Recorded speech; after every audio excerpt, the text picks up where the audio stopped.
Қайырлы таң, қайырлы күн. Қайырлы кеш, қайырлы күн достар. Сендермен бірге қайтадан Arctic Motors. Жігіттер, шайларың дайындап, жайғасып отырып алыңдар. Себебі бүгін бізде ең әйгілі автомобиль шығу тарихындағы седандардың бірі BMW E34. Жүрегі оның көрпесі. Каналымызға тіркеліп, лайк басып, комментарий жазуды ұмытпаңыздар. Ендеше бізбен бірге қызық болады.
Бүгін арнамызда әйгілі BMW-ның 34 сериясы. BMW деген білесіздер, ол бөлек әлем, бөлек ауру, және осы ауруға шалдыққан қанша мыңдаған, миллиондаған адамдар бар. Бүгін бізде 94 жылғы BMW-ның 34 сериясы. Бұл жай ғана бестік BMW емес, бұл 540 модификациясы. Яғни бұл жерде бізде М62 4x4, яғни 39 поросенктан қойылған қозғалтқыш орнатылған, коробкасы М60, және де блок редукторы 3.15. Жігіттер, жалпы BMW-ның тарихына келетін болсақ, ең бірінші BMW 1988 жылы 34-ші кузовты жарыққа шығарады. Естеріңізде болса, 1984 жылы Mercedes өзінің әйгілі 124-ші кузовын елге көрсеткен болатын. Соның арқасында негізі BMW-ның 34-ші кузовы мен Audi-дің S4 санағындағы көліктер өте мықты, өте сапалы және әдемі болып шыққан. Бұл көлікті шығарған кезде BMW компаниясы негізінде бар күшін аямай, әжесінің сандығынан шығарғандай соңғы тәттілерінің барлығын әкеп осы көлікке салған болатын. Жалпы бұл көліктің дизайнына келетін болсақ, ең бірінші бізде байқағанымыз бұл үлкен морда, яғни широка морда деп айтамыз. Жалпы көлік толықтай өзінің сток қалпында сақталған, коробкаларын санамағанда әрине. Клаус Люте деген әйгілі неміс дизайнері бар. Сол дизайнер осы көліктің дизайнын жасап шығарған. E32 Акула BMW 2 сериясы, E34 дәл осы BMW, E36 BMW-ның 3 сериясы әйгілі. E39 поросенок BMW және Z3 кабриолет, осы мықты көліктердің барлығы дәл сол Клаус Люте деген дизайнердің қолынан шыққан болатын. Жалпы көліктің дизайнына қарайтын болсақ, бұл ескірмейтін нағыз классикалық дизайн деп аталамыз. Және де тағы да бір факт айта кететін. BMW-ның дәл осы мордасы, акула тұмсығы бар, соңғы BMW болып саналады. Дәл осы BMW-ның 5 сериясы. Себебі 1994 жылы 38-ші кузов, яғни бумер дейміз ғой, BMW семерка. Ол уже 4 бұрышты жалпақ пішінде шығарылған болып саналады. Ал бұл көлік 95-96 жылға дейін универсалда шығарылған болатын. Және бұл соңғы классикалық стильде орындалған BMW болып саналады.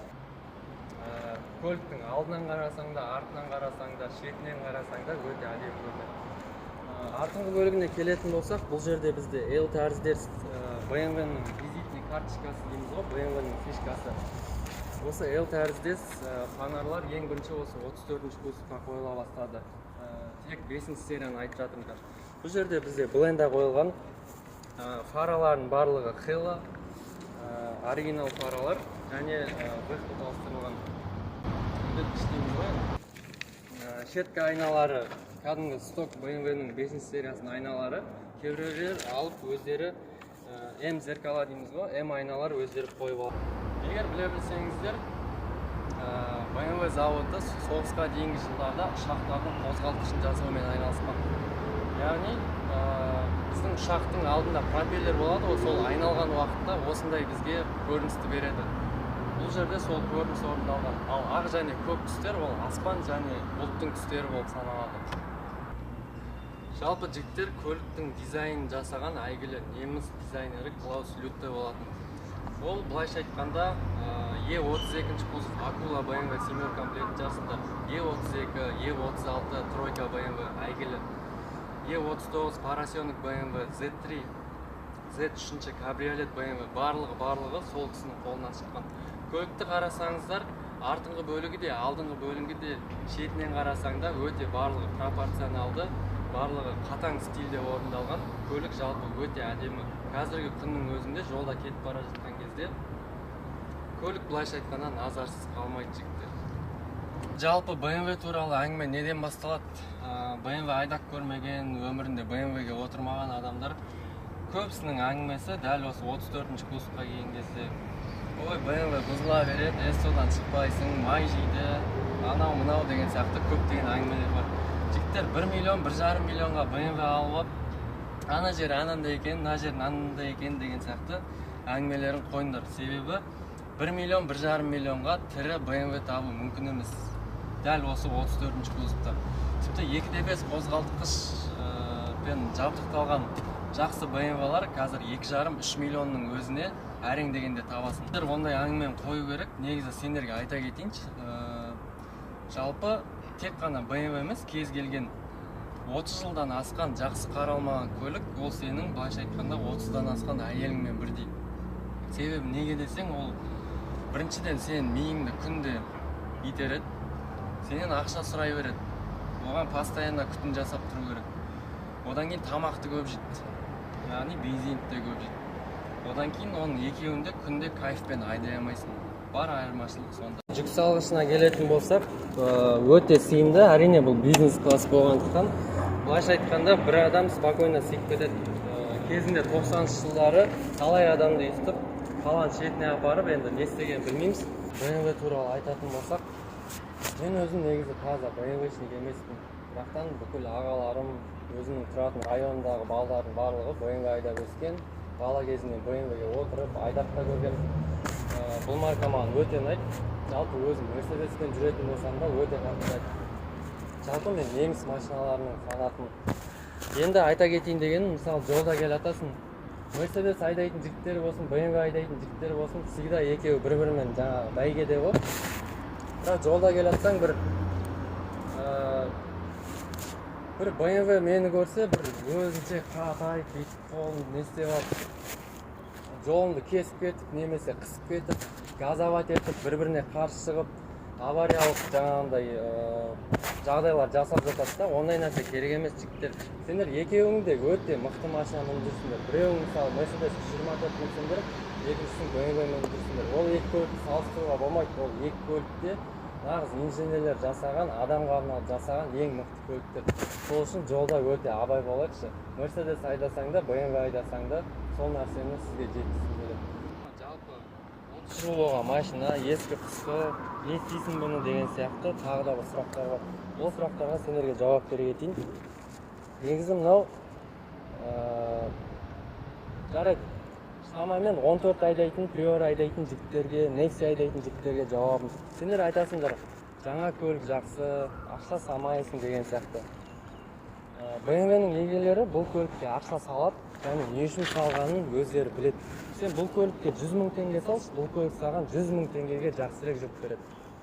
Менде 214 болды, бір Priora болды, жаңа кездерінде. Мен оған ақша салам, былайша айтқанда ештеңе өзгермейді өзінің сток қалпынан. Бұл көлікке ақша саласың, сен не үшін салғанын түсінесің да, айырмашылық сонда. Және Priora'ның жаңа дейтіндей, мысалы, ең жаңа Priora'ның өзіне мысалы 7 жыл болып жатыр. Енді ол көлікті жаңа деп айтамаймыз. Мен сендерге гарантия берем, 7 жыл болған Priora мен 30 жыл болған BMW екеуі де бірдей бұзылады. Сол үшін ондай сұрақтың да жауабын осы жерден қайтара салайық. Көліктің салонына да келіп жеттік. Жалпы негізі 90-шы жылы шыққан көліктердің бір жақсы жері, бұл көліктерді нағыз инженерлер жасаған деп айтамыз ғой. Жалпы нені ұстасаң да қолыңа өте приятно ощущаться етіледі. Бұл жерде былғары материалын қолданса, нағыз ең қымбат былғарыны, ағаш жаңағы вставкалардың өзі нағыз ағаштан жасалған, қазіргі Камрилардағыдай пластиктен жасалған емес. Жалпы көліктің салон сапасы, пластикалық детальдарды бір-біріне келтіру жағынан да барлық жағынан өте ең жоғарғы деңгейлердің бірінде деп айта аламын. BMW-ның алдындағы торпедасы, яғни панелін білесіздер. Жалпы мен қазір отырмын. Бізде бұл жерде Recaro сиденьялары орнатылған. Бұл жерде сиденьялар комфорт, яғни былғары сиденьялар туралы айтатын болсам, комфорт, одан кейін осындай Recaro болып бөлінеді, одан кейін кәдімгі велюровый салон. Одан кейін тағы да өте сирек кездесетін М салондар болады. Олар жаңағы мынандай дақ-дақ краскалармен ерекшеленеді. Оны енді білетіндер түсінеді, в общем, түсініп отқан шығарсыңдар. Жалпы көліктің торпедасы барлығы негізі жүргізуші үшін жасалған бұл жерде. Сен отырасың. Мен қазір былайша айтқанда, мынау Recaro сиденьялар мені бір артымнан былай құшақтап алған секілді. Былай тайып кетпейсің. Өте посадка дейміз ғой, жаңағы адамның жүргізушінің отыруы, яғни өзіңді бір пилот сияқты сезінесің бұл көліктің ішінде. Торпедада саған қарап тұр, барлығы түсінікті, шкалалары да өте әдемі. Жаңағы мен өзім Mercedes айдаймын, Mercedes-пен салыстырғанда қайда әдемі бұл жерде шкалалар. Бізде бұл жерде М руль қойылған. Қорабымыз бізде механикалы, 5 сатылы. М60 дейді ғой, енді 4 литрлік BMW-ден алынған оригинал механикалық қорап болып саналады. Енді жалпы көліктің сапасы өте әдемі, өте ыңғайлы. Бізде шынтақ тіреуіштер, толық электропакет біздің комплектациямызда. Жалпы адамға не керек, соның барлығы бар. Кондиционер, печка, главный, қыста жылы, жазда суық деген сияқты. Ал жігіттер, енді капоттың астына келетін болсақ, сен не істеп жүрсің вообще? Біресе багажникте, біресе капоттың астында. Братан, мынау BMW-ның бар ғой, моторына 7 или 8 или 9 объем сиіп кетеді, смело айтайын саған. Жындеген кең кәдімгі. Капоттың астында не істеп жүрсің? Бүгінгі көрсетілім демеушісі Rich Cinema. Бізбен бірге болыңыздар. Каналға тіркелуді ұмытпаңыздар, лайк басыңыздар, комментарий жазыңыздар. Әлі қызықтың бәрі алда. Все, давай, брат. Қарап отқандарыңыздай, өздеріңіз бұл жерде 39 сериядан, яғни Parasonic BMW-ден алынған M62 B44 деген мотор қойылған. Бұның қозғалтқыш көлемі 4x4, 286 мен 300 аттың арасында, әрқайсысы әрқалай енді сондай айғырдың күшін береді. Бұл жерде бізде M60 оригинал коробка қойылған және редуктор 3.15 блок редуктор қойылған. Жалпы негізі BMW 34-тің капотының астына 1.8 бен 4 объем аралығында негізі қозғалтқыштар қойылған. 4x4 деген жігіттер қателеспеңдер, ешқашан BMW-ның 34-ші кузовында болмаған. Ең басында шыққан кезде M20 2.5, M30 3.5 литрлі қозғалтқыштар қойылған. Одан кейін 1900 қателеспесем 91 жылдан бастап M50, яғни әйгілі қатарлы 6 цилиндрлі 24 клапанды M50 қозғалтқыштар қойылған. Ол жерде қозғалтқыш көлемі 2 және 2.5 болып келеді.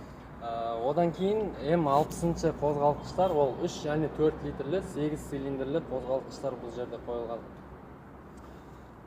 Жалпы көліктің конфигурациясы туралы айтып кеттік. Негізі BMW-ның көбісі суыту жүйесін, яғни не істейді? Дұрыс емес деп жатады. Көбісінде су қайнап кете береді, көлік жүріп келе жатқан кезде температура көтеріледі.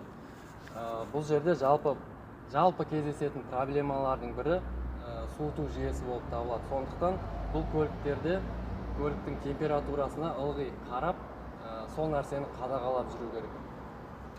Жалпы BMW-ның қозғалтқыш туралы көптеген андай өтірік әңгімелер тарайды. BMW-ның қозғалтқыштары май жейді, бұзыла береді, содан шықпайсың деген сияқты. Жігіттер, BMW айдайтын адам мен басқа көлік айдайтын адамның айдау манерасы, айдау стилі өте әртүрлі болып келеді. Әсіресе Toyota жаңа япошка айдайтын жігіттер көп айтады солай жамандап. BMW айдайтын адам күніне 6000-7000 оборотты кемінде 10-15 рет. Кейбіреулер бар, каждый светофордан отсечкаға ұратын. Енді сен ойлап көр, сенің Камриң сондай соққы, сондай азап, сондай қиыншылық көрсе, дәл осылай 30 жыл жүріп бере ме? сенің Camry'нің моторы май жемей ма или ол вообще бұзылмай ма деген сияқты. Сен шашылып қалады вообще ондай машина. Мотор түгіл, коробкасы, кузовы мүлдем ондай ауыртпашылықтарға шыдамайды. Сондықтан BMW-нің моторына менің ойымша ешқандай әңгіме болуы мүмкін емес деп ойлаймын. Көліктеріңіздің қозғалтқышын мотористке көрсететін кезде пайдағы жоқ, әр жердегі бір мотористке көрсетпей, бұрыннан сол BMW-ні білетін, тек қана BMW-мен айналысатын мотористерге көрсеткендеріңіз дұрыс болады. Әр қалада негізі бүкіл адам білетін өзі BMW-ның тәуіптері болады. Әшейін даусынан ақ қарап, или тамырын басып сразу біліп қоятын. Сол сияқты тек сондай жақсы жерлерге көрсетіңіздер. Егер сіз Тараз қаласында болсаңыз, мынау Айша-Бибі трассасы, яғни массив Арайдың жолындағы жаңадан ашылған СТО-да Сұлтан деген ағамыз осы көліктің егесі BMW-нің моторларымен айналысады. Сол жігітке апарып көрсетсеңіз, сізге дәл қозғалтқышқа келгендегі кез келген проблеманы шешуге көмектеседі. Ол жігіт бірақ естеріңізде болсын, BMW-ден басқа машинаны жөндемейді.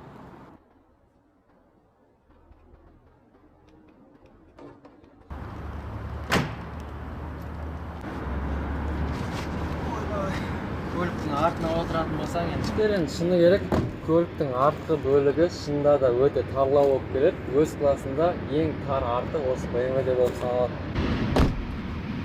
Есіктердің жабылуының өзін қарашы қандай, иә? Енді менің бойым 1.85, мен мына жерде қысылып отырмын шыны керек. Кішкене тарлау. Енді ол дегеніміз жалпы BMW жүргізушіге арналған көлік деген сияқты бізге білдіреді. Мен мысалы сиденьяны осылай қойып отырам, менің артында отыратын адам болса, ол өте қысылып, яғни өзін ыңғайсыз сезінеді, былайша айтқанда. Жалпы арты қатты қызық емес шығар. Бұл жерде 37 стильде дисктер орындалған. Негізі BMW-нің 34 кузовына ең әдемі жарасатын дисктердің бірі осы 37 және 21 стиль болып саналады. Одан кейін жаңа 530-ларда тұратын черепаха дейміз ғой. 16 стиль ма или 26 стиль ма есімде жоқ енді, таза BMW-ші емеспін. Және тежеу системасына келетін болсақ, бізде 34 кузов негізі өз классындағы ең мықты тежеу системасы осы BMW-нің 34 кузовында болып саналады. BMW-нің дизайнына келетін болсақ, мысалы мен өзім Mercedes айдаймын 124. Мен Mercedes-ті костюм шалбар деп ойлаймын. Mercedes дегенге негізі лишний ештеңесі жоқ. Яғни костюм шалбарда сондай болады ғой, барлығы қатаң түрде орындалған. Ал BMW-ні нағыз спорттық киім деп айта аламын, себебі BMW-ге не істесең де жарасады. Бұл жерге сен М-бампер қой, дөңгелектерін өзгерт, обвес алып таста, наклейка жапсырсаң да барлығы BMW-ге жарасады. BMW-нің Mercedes-тен айырмашылығы сонда деп ойлаймын. Қарашы, көлік қандай әдемі. 30 жыл болған машина ғой, софка ғой, тұмар ғой кәдімгі. Таңғалым негізі осы дизайнды ойлап тапқан адамға өте үлкен қазіргі заманда өмір сүрсе лайк қоя береді. Бля, осының көтін ұстағым келетін постоянно өткен сайын шешесізге ұстап көрмесем қазір нақып.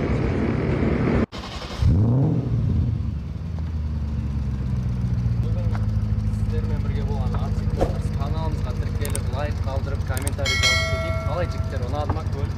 Маған шынымды айтсам өте ұнады. Енді келесі кездескенше қош сау болайық жігіттер, амандықта болайық, еліміз аман, жұртымыз тыныш болсын.